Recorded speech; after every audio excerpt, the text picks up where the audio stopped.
L'adoration. Une vie d'intégrité et d'obéissance. L'adoration ne se limite pas à un moment de prière ou à la musique, elle est bien plus profonde. C'est un style de vie. Vivre dans l'intégrité, faire le bien autour de soi, éviter de blesser les autres, c'est cela l'adoration véritable.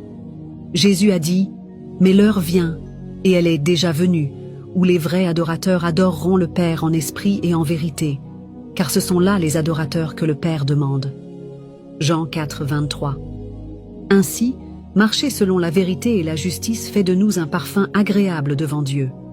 Ce n'est pas seulement le temps que nous passons en prière qui compte, mais la manière dont nous vivons.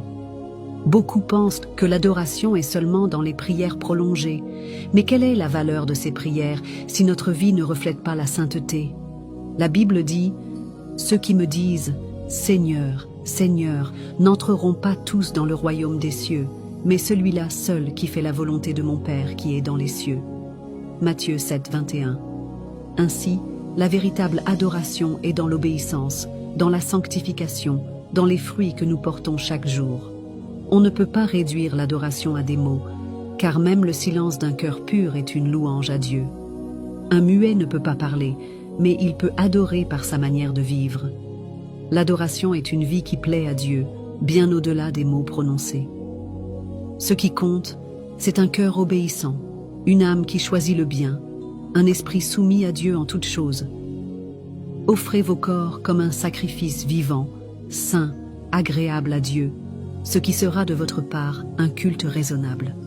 Romains 12, 1. Chaque action, chaque décision prise en accord avec la volonté divine est une adoration. Ainsi, sans même parler, nous pouvons honorer Dieu en menant une vie qui lui est agréable.